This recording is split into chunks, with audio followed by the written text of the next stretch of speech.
বন্ধুরা, welcome to মহুয়া বিশ্বাস blog. আসলে তোমরা সবাই ভালো আছো, আমিও ভালো আছি। তার দোকান আছে, দোকানে যাব যেহেতু, তা চলো দোকানে রান্না বান্না যা যা শেয়ার করি বাড়ির দোকানে, সেটাই আজকেও করবো।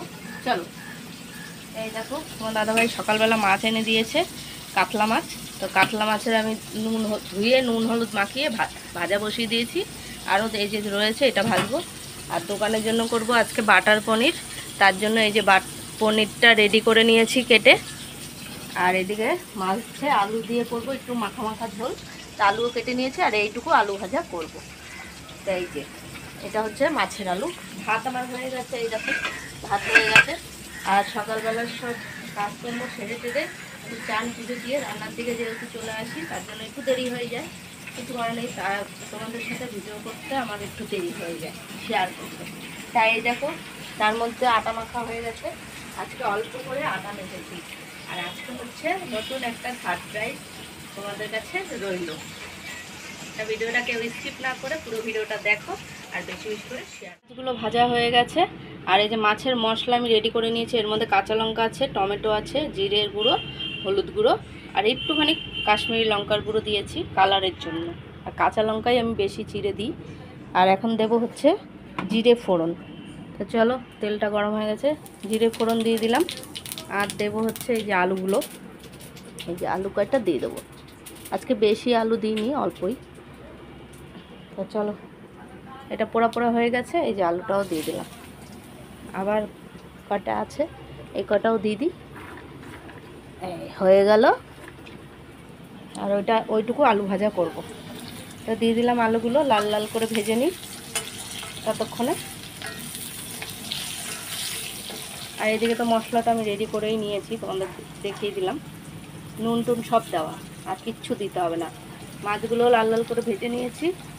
আলুটা একটু লাল লাল হোক, তারপরে মশলাগুলো দিয়ে। আলুগুলো একদম লাল লাল হয়ে গেছে। তো আমি এই যে মশলাগুলো দেব, তার জন্য একটু জল দিয়ে দিলাম। তো চলো, সব ঢেলে দিয়ে দিলাম। আর আদা বাটা দেব, আদা বাটাটা আলাদা রয়েছে তাই। তো সব দিয়ে দিলাম মশলাগুলো। এখন হচ্ছে এই যে কৌটার মধ্যে আদা বাটা রয়েছে। তো চলো দিয়ে দিই। একটা চামচ নিয়ে নিই, চামচ না নিলে হবে না, হাত দিয়ে দেওয়া যাবে না। তাই এই যে 1 চামচ আদা বাটা দিয়ে দিলাম। এবার আমি কষিয়ে নেব, কিছুক্ষণ কষিয়ে নেব। যেহেতু একটু জলটা দিয়েছি, এই জলটা একদম মরে যাবে। মাখা মাখা একটু মাছের ঝোল, আর কালকে ডাল আছে, ওই দিয়ে হয়ে যাবে। তো এই দেখো, মশলাটা আর একটু কষবে, তারপরে আমি দিয়ে দেবো জল। তাই এদিকে যেহেতু বাটার পনির করব, এই যে সব পনির কেটে রেডি। আর বাটার যেহেতু করব, আর এটা পোস্ত গুঁড়ো করে নিয়েছি, বেটে নেব। আর এদিকে হচ্ছে এই দেখো, এটা তো কসবাইট দই। আর এই যে বাটার, এতটা বাটার রয়েছে। আবার 2 প্যাকেট, 2টো কৌটা ছোট ছোট কিনে এনেছে। যেহেতু বাটার ফ্রিজে না রাখলে নষ্ট হয়ে যায়। আর এটার মধ্যে রয়েছে কাজু আর কিশমিশ, এটাও বাটার দিয়ে ভেজে নেব। তা আজকে হচ্ছে। আর এই যে চাল মগজ, এটাও বাটারে ভেজে নেব। নিয়ে তারপরে এগুলো সব পেস্ট করে নেব, মানে বেটে নেব। বেটে নিয়ে তারপরে হচ্ছে বাটার দিয়ে রান্না করব পনির।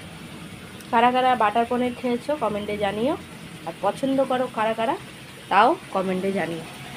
তো এই যে এটা কষানো এখন কমপ্লিট, তেল ছেড়ে দিয়েছে, দেখেছো। আর একটু কষবে, তারপরে জল দিয়ে দেবো। একদম কষানো কমপ্লিট, এখন আমি জল দিয়ে দেবো, যেহেতু একটু মাখা মাখা ঝোল করবো। আর একটুখানি দেবো করে একদম জলটা দিয়ে দিয়েছি। এখন ফুটুক, তারপরে আমি দেব মাছগুলো। ফুটলেই মাছগুলো দিয়ে দেবো। দেখো ঝোলটা ফুটে উঠেছে, এখন আমি ভাজা মাছগুলো দিয়ে দেবো। তো এই যে দিয়ে দিলাম ভাজা মাছগুলো। তো মশলাপাতি তো সবই দেওয়া, আর কিছুই দিতে হবে না। ফুটে একদম একটু মাখা মাখা হয়ে যাবে, তখন নামিয়ে দেবো। আর এদিকে দেখো চায়ের জল বসিয়ে দিয়েছি। আর এইদিকে দেখো কসুরি মেথি একটু তেলে গুঁড়ো করে নিয়েছি, খুব সুন্দর গন্ধ বেরিয়ে যায়। এই বাটারে, মানে পনিরে দেবো, বাটার পনিরে একটুখানি কসুরি মেথি দেবো, তাহলে সেন্টটা খুব সুন্দর হবে। দেখো মাছের ঝোলটা আমার হয়ে গেছে, এখন আমি এই বাটির মধ্যে নামিয়ে নেব। এখন বসাবো হচ্ছে এই কড়াইতে আবার আলু ভাজা বসিয়ে দেবো, আর আরেকটা কড়াইতে বাটার পনিরটা বসিয়ে দেবো। তো চলো, এর সাথে কাজু আর কিশমিশটা একটু ভেজে নিচ্ছি। তারপরে এই যে চালমগজটাও ভেজে নেব, যে চালমগজ। তো এটা লাল লাল হয়ে এসছে, এখন আমি উঠিয়ে নেবো, চালমগজটা ভাজা বসাবো। চালমগজটাও ভেজে নিচ্ছি হালকা করে, এই যে বাটার দিই, এই দেখো বাটার। আর এটার থেকেও নিয়েছি, এটার বাটারও শেষ, সব দিয়ে দিয়েছিলাম। আর গোলমরিচের গুঁড়ো লাগবে, এই যে গোলমরিচের গুঁড়ো এখন তুলে নেব। এই যে কিশমিশ আর কাজুটাও ভেজে নিয়েছি। বাটার তো দিয়ে দিলাম সব কয়টা, এই যে কৌটাতেও ছিল সব দিয়ে দিলাম। আর এই যে পেস্ট করে নিয়েছি কাজু কিশমিশ আর পোস্ত চালমগজ। আর এটার মধ্যে রয়েছে টক দই আর হচ্ছে গোলমরিচের গুঁড়ো, আর এই যে পনির। এটা রয়েছে আজকের সিম্পল রান্না, মানে এর মধ্যে আর কোনো ঝামেলা না, মেন হচ্ছে বাটার। বাটার দিয়েই রান্না করতে হবে তার জন্য। তা চলো মশলাগুলো দিয়ে দিই, সব মশলাগুলো দিয়ে দিয়েছি। এখন কষিয়ে নেব কিছুক্ষণ। এর মধ্যে দিতে হবে শুধু নুন আর মিষ্টি, আর কিচ্ছু না। আর একটু গোলমরিচের গুঁড়ো দেবো আমি, এটা তো দিয়ে দিলাম গোলমরিচের গুঁড়ো। লাস্টে নামানোর সময় এই যে কাসুরি মেথিটা দেব, যেহেতু এটা পুরোটাই বাটারের উপরেই হচ্ছে রান্নাটা। তাই দেখো কষানো অনেকটাই হয়ে এসছে, তেল ছেড়ে দিচ্ছে। আর এই যে টক দই দিয়েছি, সেই বাটিটাও একটুখানি ধুয়ে এই জলটুকু আমি দিয়ে দেবো। তাই যে দিয়ে দিচ্ছি। এই দেখো কষানো হয়েই গেছে, এখন আমি দিয়ে দেবো সব পনিরগুলো।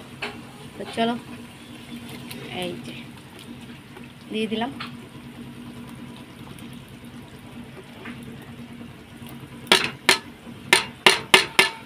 সব পনিরগুলো দেওয়া হয়ে গেছে, এখন আমি এগুলো মশলার সাথে এই দেখো মিলিয়ে দিলাম। আর কিচ্ছু যাবে না এর মধ্যে, শুধু লাস্টে যাওয়ার সময় একটু নুন, মানে নুন দিতে হবে। এই নুন না, সরি মিষ্টি দিতে হবে, একটু চিনি। আর এই যে কাসুরি মেথিটা আছে, এটা নামানোর সময় দিয়ে দিলেই হয়ে যাবে। দেখো ফুটে উঠেছে, এখন আমি এই যে কাসুরি মেথিগুলো দিয়ে দেবো। তো চলো, তো কমপ্লিট হয়ে গেছে বাটার পনির। এখন আমি এই বাটির মধ্যে নামিয়ে নেব। তো বাসনগুলো সব ধুয়ে আসলাম, জল চলে যাবে না হলে। তোমার দাদা ভাইয়ের খাওয়া হয়ে গেছে, আর এই যে ঢাকন সব রেডি করে দিয়েছি, নিয়ে যাবে দুধ। দোকানে মালপত্র সাইকেলে রয়েছে। আর এই যে ঘরের খাওয়া দাওয়া হয়ে গেছে, ছেলে স্কুলে চলে গেল। আর এই যে বিছনা কোনো রকম গুছিয়েছে, মানে না গুছানোর মতন। আর সকালে চান পুজো দিয়ে চলে যাই রান্নার দিকে। এ তো রোজই বলি তোমাদের সাথে। এই যে বলো তো আমি কোথায় যাচ্ছি? আমরা তিনজনেই যাচ্ছি ঘুরতে। তা কোথায় যাচ্ছি চলো দেখতে পারবে কালকে সকালে।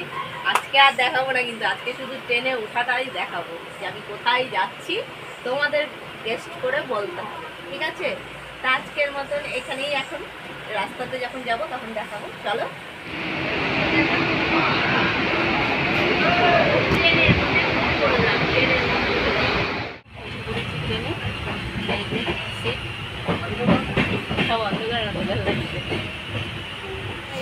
উঠে পড়েছি, এখন এই যে শুয়ে পড়লাম। এখনও চাদরটা তো পাতলি পাতবো, তো শুয়ে একটু ফোন দেখছি। তো ভিডিওটা যদি ভালো লাগে লাইক কমেন্ট সাবস্ক্রাইব করো, পাশে থেকে সাপোর্ট করো ভালোবাসা দিয়ে। Good night.